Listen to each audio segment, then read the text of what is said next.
We are taught that reality is solid, permanent, immovable, that the outcomes we see on the world stage are inevitable, the product of static forces, history, geography, economics. But that is only a surface truth. If we look deeper, we see that reality itself is something that bends, twists, and reshapes itself to match the dominant focus of those who dare to claim it. This is exactly what played out when India humiliated Pakistan so completely that even America was left scrambling to respond. It wasn't just about military maneuvers or diplomatic talking points. It was about the power of clarity in intention. While the world expected a predictable dance of warnings, negotiations, and half measures, India chose something different, absolute focus on a desired outcome, refusing to dilute that vision with second guessing or fear. We all know that where focus goes, energy flows. A scattered mind creates scattered results.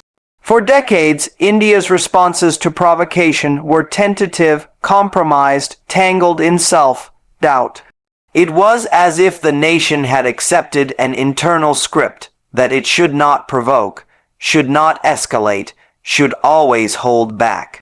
That script limited it, not because it lacked capability, but because it lacked unified intent. This time was different. India chose to see only one outcome, a clear demonstration of dominance, an undeniable answer to provocation. By holding that vision collectively, by refusing to entertain weaker possibilities, it created an outcome that seemed shocking to observers, but was inevitable to those who understood how reality truly works. Contrast this with Pakistan's approach. Their focus was scattered on provoking India, on pleasing allies, on managing internal crises, on maintaining a false narrative. They lacked singular purpose. Their energy was dissipated. Reality rewarded them accordingly with humiliation and defeat on the world stage. Even America, with all its diplomatic influence, found itself powerless to dictate terms. Why? Because it could not shape a reality it no longer dominated with focus. It was used to managing outcomes through predictable patterns, appeals to restraint, behind the scenes pressure, leveraging economic might. But when India decided it no longer wanted to play the old game, America's focus was disrupted. It lost the ability to impose its preferred narrative. This is a lesson far bigger than geopolitics. It applies to every human endeavor. We constantly tell ourselves that things are the way they are because of unchangeable external forces. But we forget that reality is not a fixed landscape we must accept. It is a canvas that responds to the clarity of our vision. India's humiliation of Pakistan was not just a tactical win. It was a demonstration that if you can see an outcome so clearly that you refuse to allow any contradiction into your mind or policy, you increase the probability of making it real. It wasn't reckless, it was deliberate. It was an act of collective focus that rejected compromise with fear. Fear, after all, is the great diffuser of energy. It makes you imagine 10 different bad outcomes. It forces you to hedge, to dilute your power. That is what India discarded in this moment. It chose instead to concentrate, to hold its vision steady, to refuse fear the privilege of shaping its actions. Look at America's reaction, the outrage, the lectures, the calls for de-escalation. Why such panic?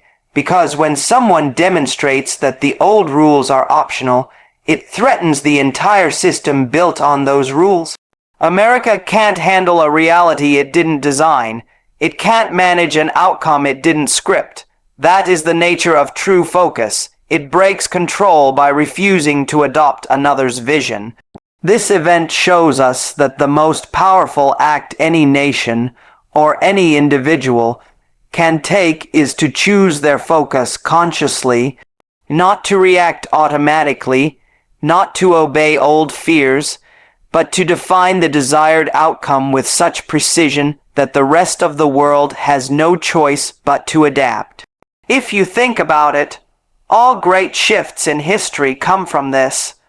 A leader who refuses to see failure, a movement that holds its goal in mind despite opposition, a people who decide they will not return to a lesser version of themselves. The world bends to those who refuse to break their focus. India's triumph in humiliating Pakistan was not merely an event. It was a statement about what is possible when you no longer allow your intentions to be divided. And America's discomfort reveals that the old powers fear this kind of unbreakable focus because they cannot compete with it.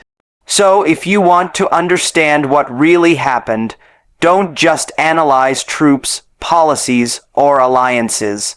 Understand the true battlefield, the human mind, the collective will, the disciplined focus that says, this is the reality we choose and we will not allow any other.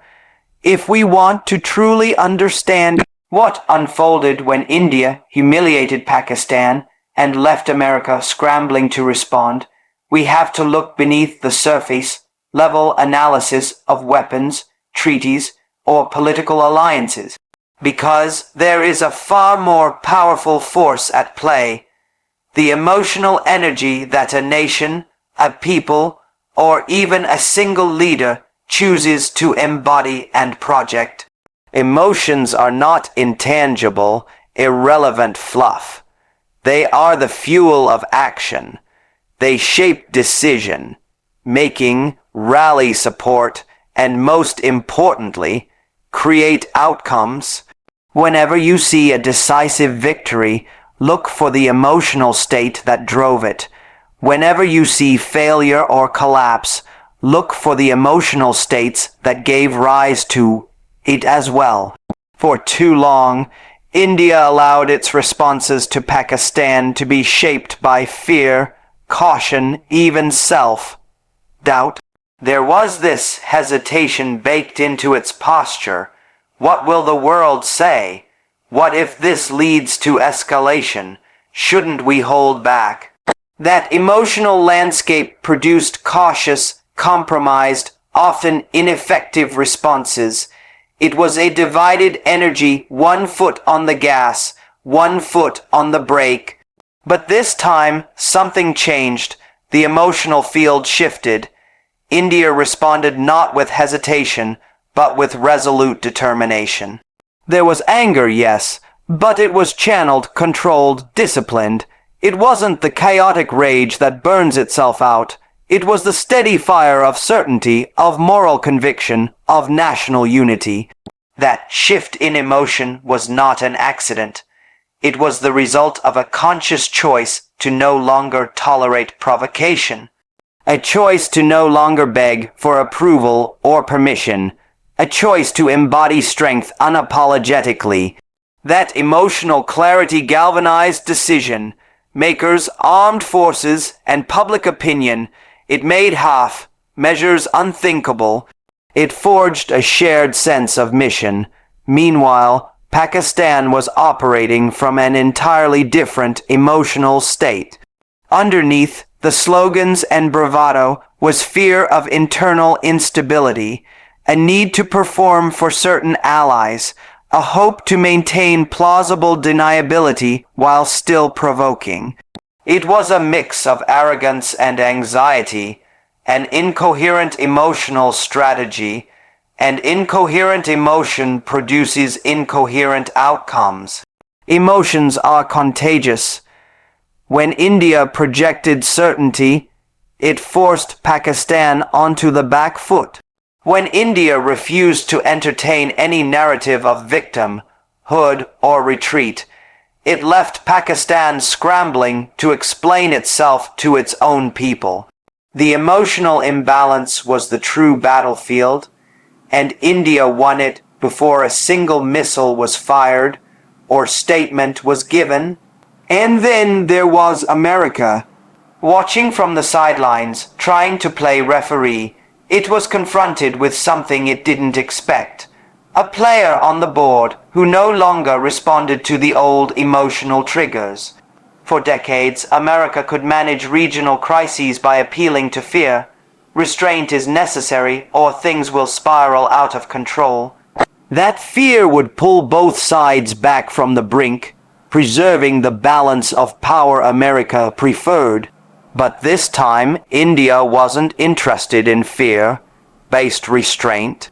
It saw the cost of that old emotional state terror attacks, cross-border provocations, a sense of national humiliation, and it refused to pay that cost again. By choosing emotional clarity over fear, India broke the old script, and America couldn't handle it. Why? Because a nation that masters its emotional state becomes much harder to control. Fear makes you predictable. Anger without discipline makes you reckless. Guilt can be weaponized to make you back down, but resolve, certainty, a calm willingness to act despite risk. That is unmanageable. That is threatening to those who benefit from the status quo. This is true not just for nations, but for individuals. How often do we allow our emotions to be programmed by others? How often do we react automatically, fearfully, seeking approval, avoiding conflict at all costs? And how often does that lead us to outcomes we claim we don't want? India's humiliation of Pakistan was a masterclass in emotional self-command. It showed that you don't have to respond in the way your opponent wants you to.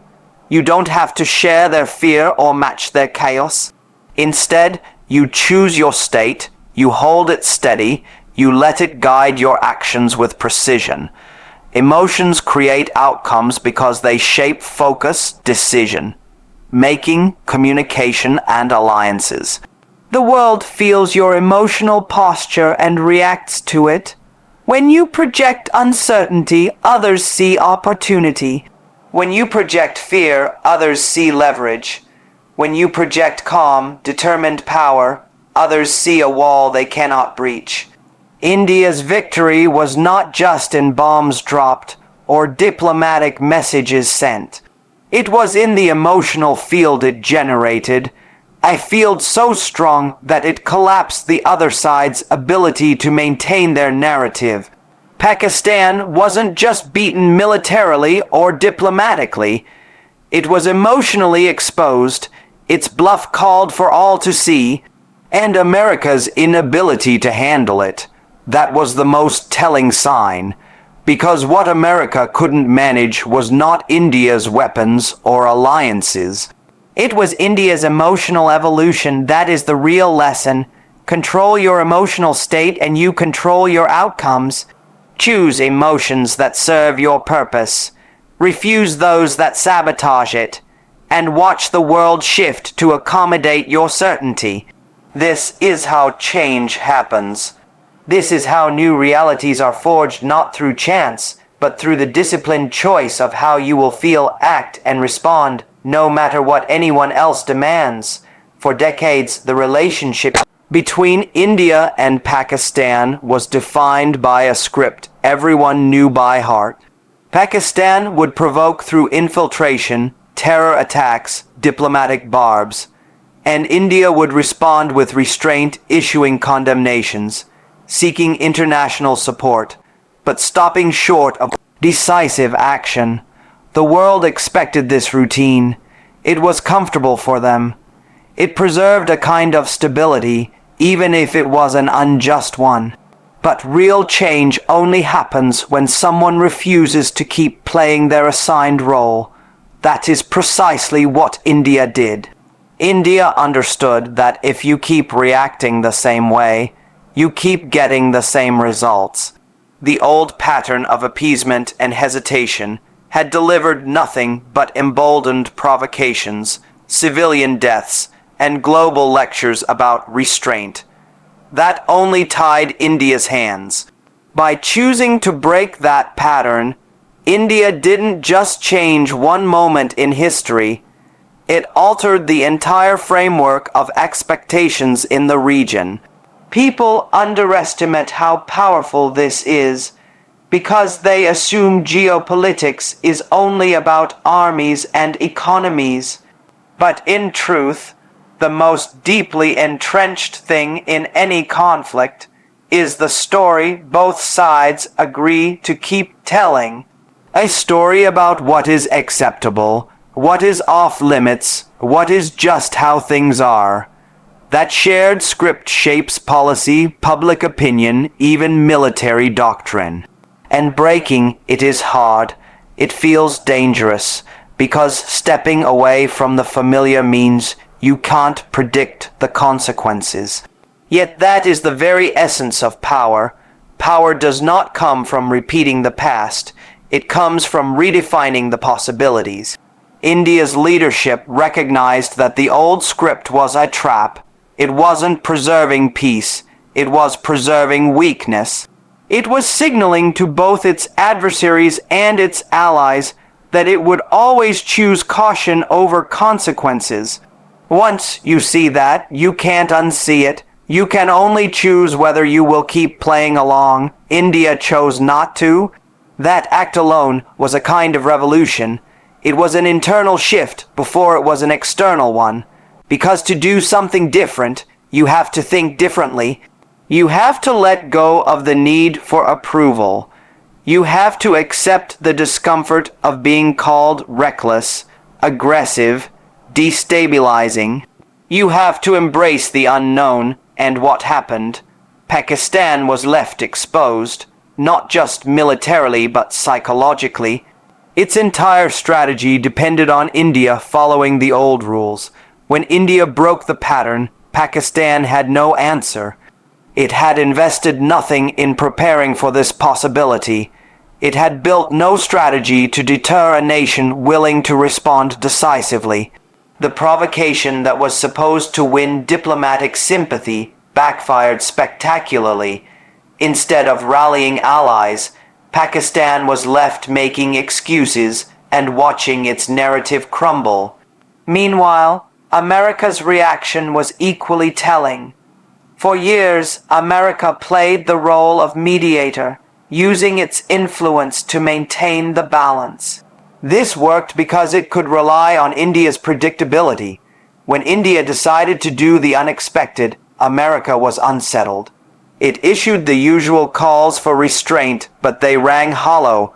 The world could see the shift. A power that refuses to be managed cannot be managed. America couldn't handle it because it disrupted their carefully maintained status quo. A status quo where they could warn, pressure, and lecture, keeping both sides in check while protecting their own interests. India refused that role. It refused to act like a junior partner in its own security. By breaking the pattern, India not only changed its relationship with Pakistan, but also redefined its relationship with America. This is the universal lesson here. Breaking from old patterns is risky. It invites criticism, fear, even conflict. But it is the only path to new power. You cannot evolve while staying the same. A person who refuses to confront their own limiting beliefs will keep living the same life. A nation that refuses to challenge the old script will keep suffering the same humiliations. India's choice wasn't just an act of force. It was an act of vision. It saw that no one was going to rewrite the rules for them. They had to do it themselves. That willingness to act despite the uncertainty is the defining mark of transformation. When you step into the unknown with purpose, you claim the power to reshape what is possible. Pakistan wasn't just beaten on the battlefield of diplomacy or perception. It was beaten because it was trapped in the old pattern and couldn't adapt. America couldn't handle it because it didn't want to adapt either. The one who broke the pattern controlled the outcome. This is true at every level of life. The people who achieve something different are the ones willing to do something different. To let go of the familiar, to face the discomfort of uncertainty, to risk being misunderstood or criticized. India's humiliation of Pakistan was not just a military message. It was a declaration of independence from its own limiting past. It was the moment it chose to no longer be the nation others expected it to be, and that is the deepest kind of victory there is. Because once you break the old pattern, you are no longer bound by it. You are free to define what comes next. When India acted decisively and left Pakistan humiliated on the world stage, the reaction from America was immediate and unmistakable.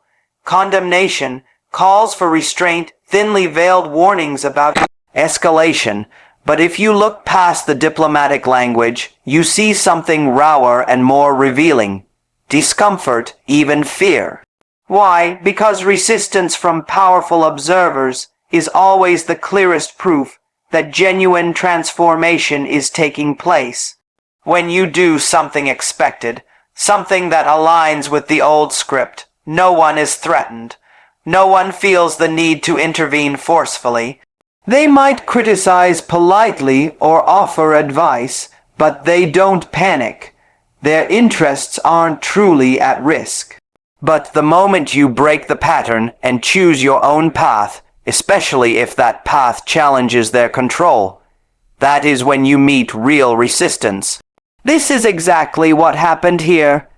India refused to play its assigned role of the restrained, cautious actor whose responses could be predicted, managed, and moderated by foreign powers. Instead, it made a choice that was unapologetic, bold, and impossible to ignore. It didn't wait for permission from the so-called global arbiters of stability. It didn't water down its message to avoid offending anyone. It simply did what it felt needed to be done to defend its interests and its people. That choice was intolerable to those who benefit from the old status quo. America, for decades, maintained its influence in the region by acting as the referee, the peacekeeper, the arbiter of acceptable conduct. That role only works if both sides remain predictable and, to some extent, dependent on America's approval. When India showed it no longer needed that approval, it threatened the very foundation of that power dynamic. This is the uncomfortable truth about global politics that few are willing to admit openly. So-called calls for restraint are often less about preventing suffering and more about preserving control. As long as India was restrained, it could be managed. Its responses could be forecast. Its security concerns could be pacified with diplomatic statements. But when India rejected restraint and responded forcefully, it forced America and the rest of the world to confront a new reality they didn't create and didn't want. And that is why the backlash was so fierce, because transformation doesn't just change you, it disrupts everyone who had built their plans around you staying the same. Pakistan was humiliated not just militarily or diplomatically, but strategically. Its entire playbook depended on India fearing escalation more than it did. When India refused to fear it, Pakistan had no answer. America's discomfort revealed even more. They couldn't handle the idea of India acting like a true great power, one that sets its own terms, defines its own security, and refuses to be talked down to when its people are attacked. The lecture about restraint rang hollow because it was so clearly self-serving. It wasn't about protecting lives on the ground. It was about protecting America's influence over the narrative. But India didn't back down, and that is the mark of true change. Because anytime you genuinely transform, anytime you grow beyond your old limitations, you will provoke resistance. That is not a sign you are wrong. It is proof you are leaving behind a version of yourself that others had learned to exploit. In personal life, it is the same. When you stop apologizing for your needs, those who benefited from your compliance will resist. When you choose to be clear about your boundaries, those who crossed them easily will push back. When you decide to live according to your own vision, those who were comfortable with you playing small will try to shame you into returning to form. This is not evidence you should stop. It is evidence you are succeeding. Resistance is the friction that emerges when something genuinely new and unmanageable is born. It is the scream of a system that realizes it is losing control. India's choice to act decisively was not only about humiliating Pakistan. It was about announcing to the world that it no longer accepted the limb its others tried to impose on it. And in doing so, it forced everyone else to adjust to a new reality. America's outrage was, ironically, confirmation that India's shift was real. Because if India had done something purely symbolic, something easily reversible, there would have been no such reaction. The strong response was proof that the transformation was genuine enough to threaten the old order. This is the lesson every nation and every individual must learn. If you are not meeting resistance, you are probably not changing anything important. If you are not provoking discomfort in those who want you compliant, you are probably still playing by their rules. India's refusal to be managed marked the end of a predictable era in South Asian geopolitics. It forced even its allies to reconsider how they deal with it. It showed Pakistan that provocation carries real consequences, and it showed America that it could no longer dictate the limits of India's self-defense. That is what real transformation looks like.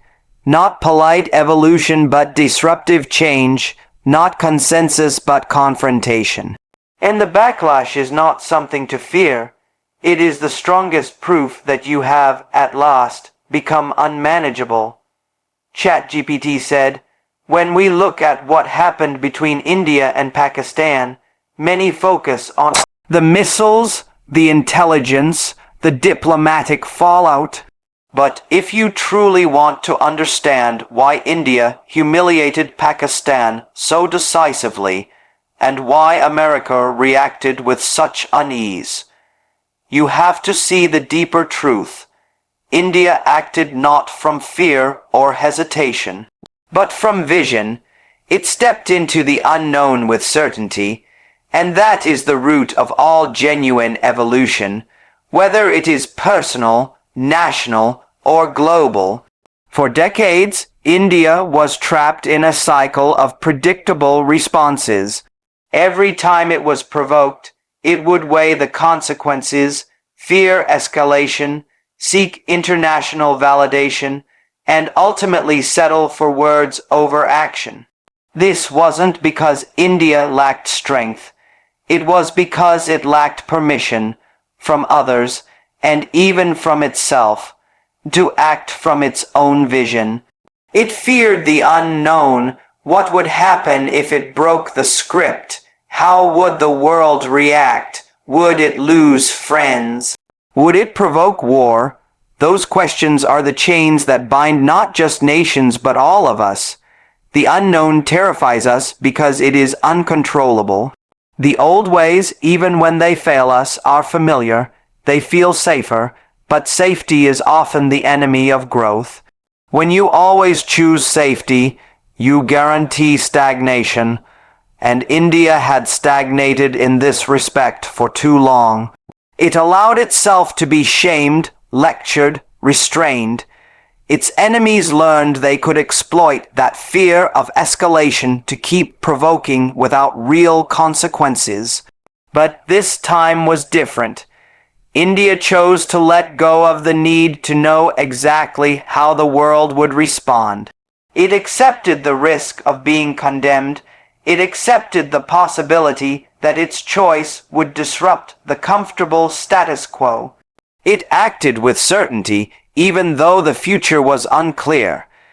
That single decision to act from vision, not fear, was what humiliated Pakistan more thoroughly than any weapon ever could. Because Pakistan's entire strategy relied on India's fear of the unknown, it was a gamble that India would never risk going too far, that India would always be restrained by the fear of international opinion, by its own desire to be seen as responsible. When India refused to play that role, Pakistan was exposed.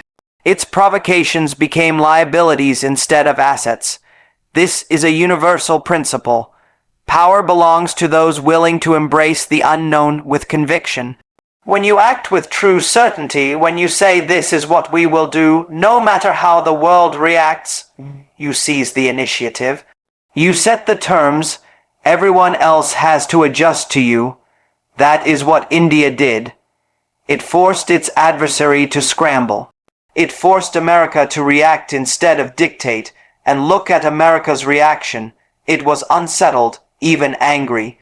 Why? They predict no won't moves. It couldn't use the old playbook of calling for restraint to keep both sides manageable. India's certainty disrupted the pattern of control. America can't handle a player on the board who acts from its own vision, because it removes America's ability to arbitrate outcomes to its liking. That is the cost of real transformation. When you step into the unknown with certainty, you lose the comfort of predictability, but you gain something far more important, freedom. The freedom to define your own limits, your own responses, your own destiny. This is why the strong often demand that others remain cautious and responsible, because they know that as long as you fear uncertainty, you will remain manageable. India's choice was not reckless. It was calculated.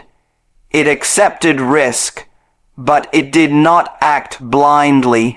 It acted with a clear goal: to stop the cycle of provocations, to make the cost of terrorism unacceptable, to declare that it would no longer beg for security guarantees from the international community. It wasn't acting to please anyone but its own people. That is why it worked. Pakistan's humiliation was not just on the battlefield. It was psychological. It was forced to realize that the assumptions it had counted on for decades were now invalid, that the neighbor it provoked so easily before would no longer tolerate it, and that realization is far more devastating than any bomb or speech. This is the lesson for the world, and for anyone willing to see it. The greatest changes don't come from following well-lit paths. They come from those willing to move forward even when the path is dark, from those willing to accept the unknown not as a threat but as the price of true power. India's act of certainty was not just a military maneuver or a diplomatic statement.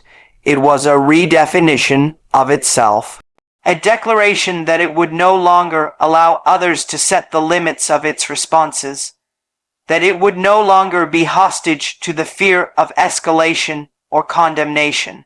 It was a nation deciding to grow up, to own its choices, to defend its people on its own terms.